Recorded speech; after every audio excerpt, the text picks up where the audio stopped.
So this is the second part of the different methods for interprocess communication.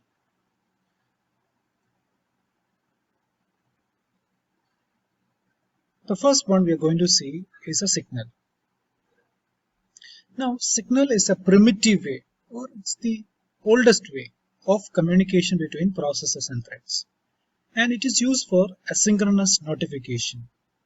So when a process or a thread fires a signal, it indicates the occurrence of an event or a scenario which other processes are waiting. And it's never queued, and signals do not carry any data. This would be a simple representation of a signal. So it's like an interrupt.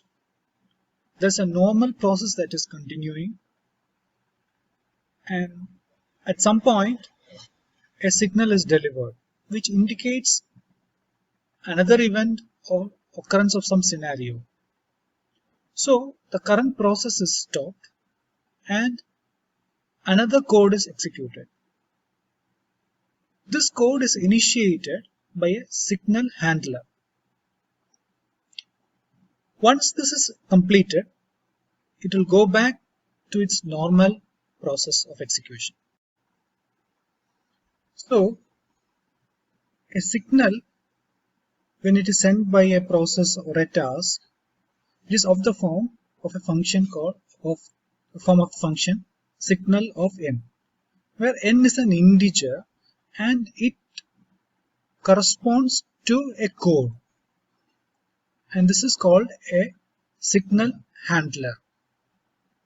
So when a signal occurs, two things happen. One is it unmasks a signal mask. So this signal handler n is now masked. It will be unmasked. And second is the signal handler will be executed.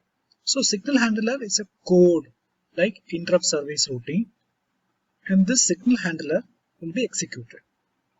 And after execution, it will go back and continue with the original process. So this is how the signal works.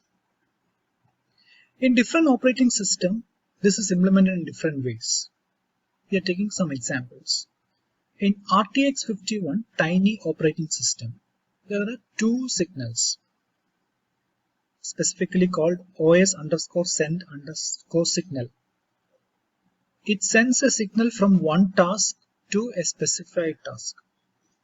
So as argument, you can give which task to be called, like we gave a signal of n. Likewise, we can give an argument to call which task. Similarly, OS_wait, it is also another kernel call which waits for a specified signal. Now in VxWorks real-time operating system, also we find there are signals implemented for inter-process communication. In fact, we can understand that in Unix or Linux operating system, there are around 31 signals which are available. Now, a signal handler is not directly called by a code. So we understand that a signal initiates the signal handler. So it takes the shortest possible CPU time to force a signal handler to run. So in fact, we can say it's very fast in action. And it is used only in cases of high priority. So when a high priority process has to be done, signals are initiated because they will disrupt the normal schedule and priority mechanisms. Now, an important application of signal is to handle exceptions. We learned in ARM processors there are some exceptions. So an application of signal is to handle exceptions which are processes that is executed on some specific reported runtime conditions. So due to some specific conditions that are happening in the CPU, signals are initiated and these signals results in exceptions. So this is about signals.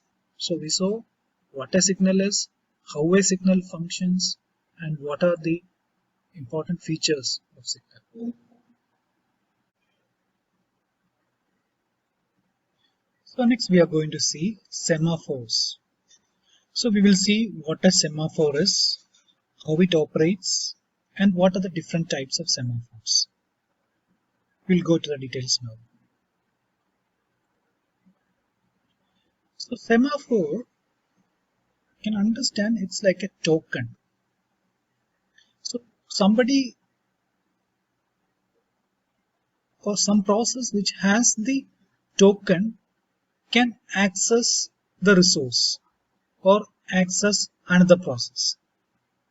So it is a sleep and wake up based mutual exclusion system, and it can be seen as a system resource or system object to indicate that a shared resource is acquired by a process. So we can see some example of a display. We know that a display can be accessed only by one process or a program. So that particular program or process has an exclusive access to the display. If you consider another example like hard disk can be accessed by multiple processes. But the interesting fact is not all processes can access. There is a limitation to the number of processes that can handle the hard disk. So these two are different scenarios of semaphores. So based on the sharing information, we have binary semaphores and counting semaphores. Let's see the difference. A binary semaphore. So there are two processes. So either process 1 or process 2 can access the shared resource. So that is a binary semaphore. So whoever has that token will access the resource. The other one is counting semaphore, where multiple processes can handle the shared resource. But there is a limitation for that. So there will be a count. Here the count is 3. So only 3 processes can handle the shared resource at a time. So the other processes waits for the semaphore. So once they acquire the semaphore, they can access the system resource. But there is a limitation.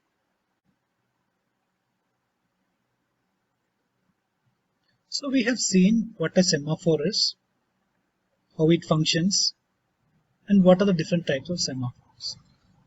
Next we will look into another mechanism called remote procedure calls.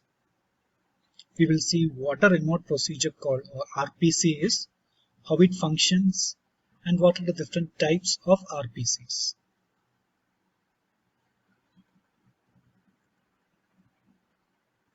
So remote procedure call is a mechanism to call a procedure of another process, which might be in the same CPU or on a different CPU, which is interconnected in a network. And this network can be a heterogeneous network also.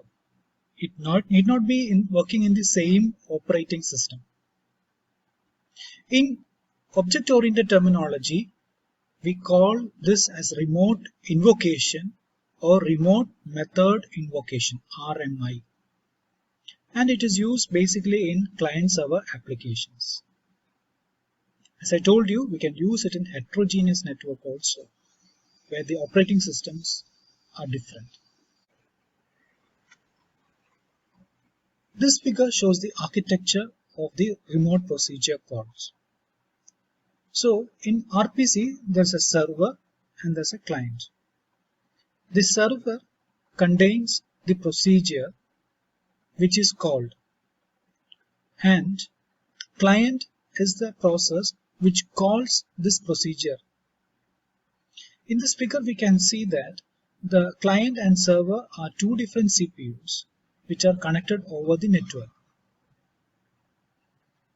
So in a network, we have learned about the OSI model, there are 7 layers. So there are different transport layer protocols. The 2 important transport layer protocols used are Transmission Control Protocol (TCP) and User Datagram Protocol (UDP). Remote procedure calls can work over different types of interfaces. So it can work over TCP and work over UDP.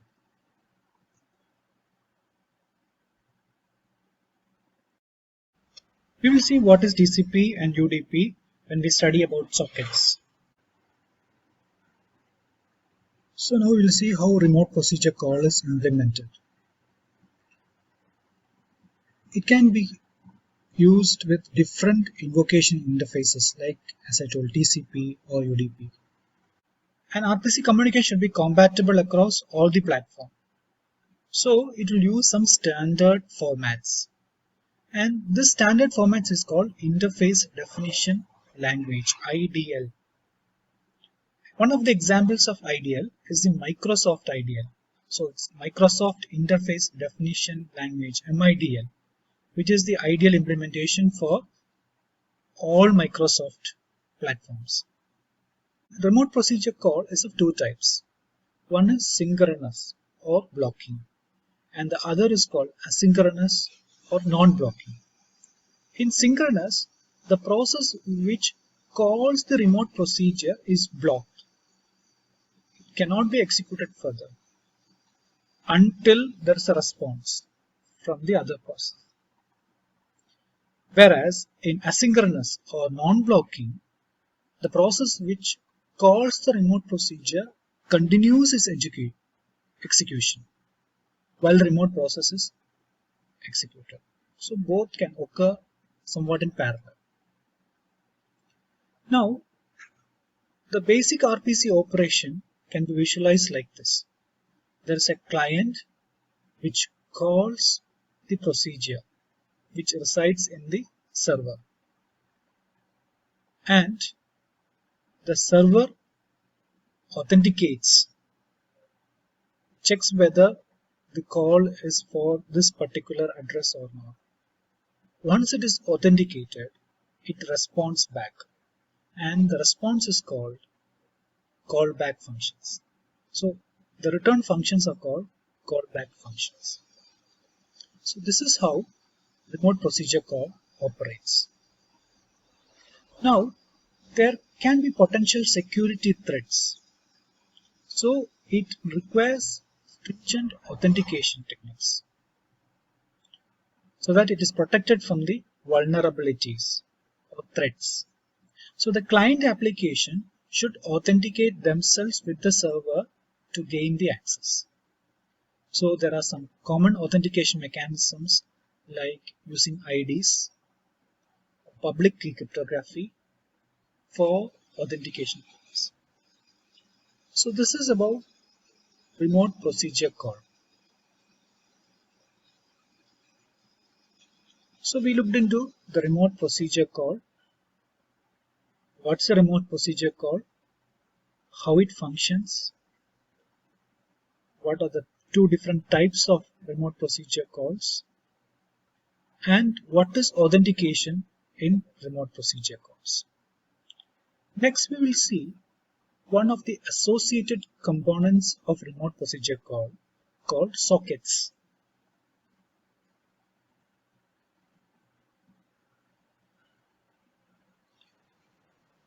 Before going into socket, we will just have a brief introduction about the protocols for communication.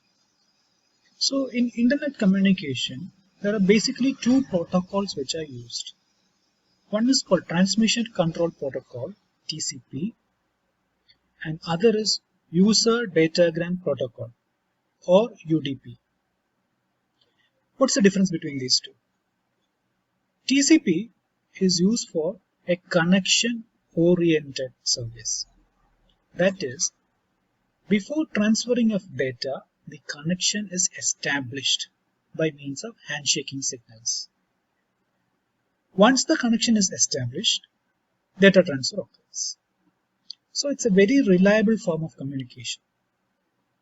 The other one is UDP or User Datagram Protocol, which is a connectionless service.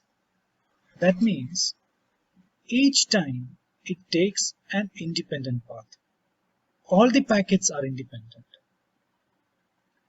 and it is an unreliable service. So there is no connection establishment as in the case of TCP. That's why it is an unreliable communication. Another important term that we come up is ports. So what are ports? Ports are basically terminals for communication. They are represented by a 16-bit unsigned integer.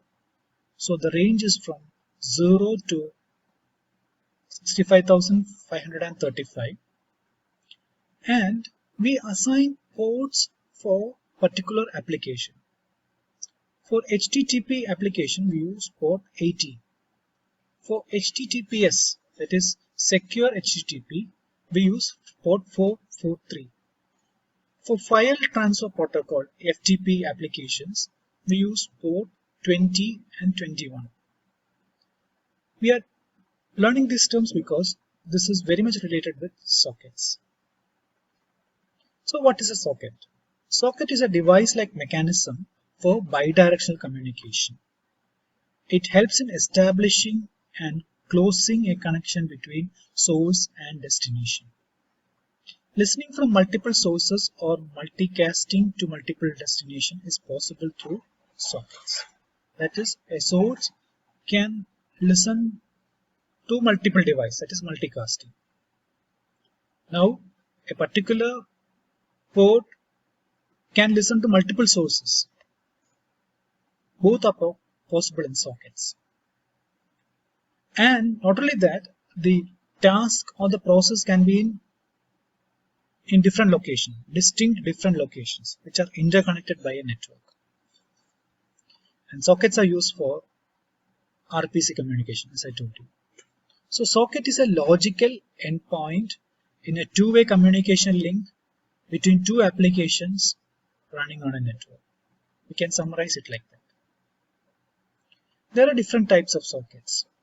One classification is into internet sockets and Unix sockets. So it depends upon the application. Now internet sockets or INET sockets are classified into stream sockets and datagram sockets.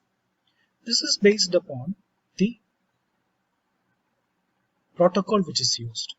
That is, if it is TCP application, we call it as stream sockets. If it is a UDP application, we call it as datagram sockets. So every application which wants to establish a connection has to establish a socket. And sockets will be bound to specific ports. And they are also operating system dependent. For example, in Windows, we have a WinSock library, which is a socket function library. So let us see how sockets are functioning. Now, the client which want to access the procedure in the server sends a connection request. So the client has to know the port number of the server to which it has to send the request. Once the server receives the connection request, it checks the port number and the IP address by which it identifies itself. So once the server authenticates that the connection request is addressed to it, it grants the request. This completes the communication channel. Now when the client receives the reply from the server, it creates a port so that it can communicate it with the server. At the same time, the server creates another port so that it can listen to the incoming signals. This is how the socket works. So we have seen what a socket is, how it functions, and how it is implemented.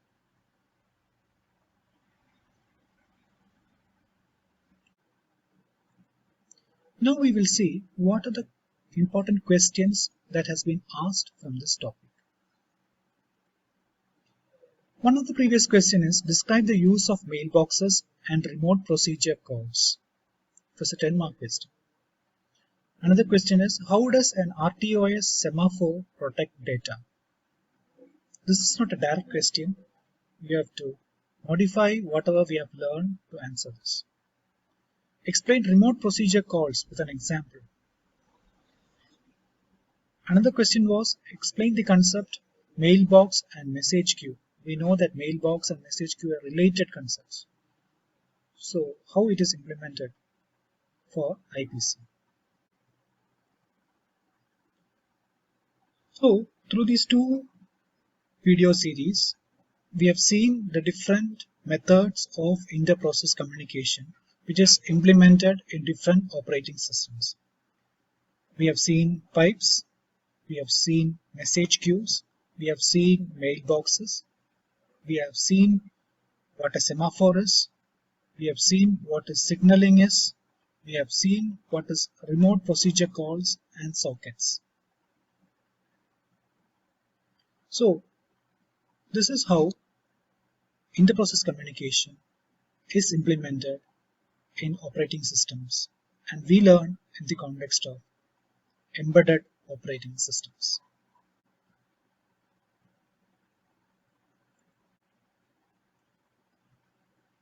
So please go through these videos and get a good understanding of embedded operating systems and the concepts involved in it. Thank you.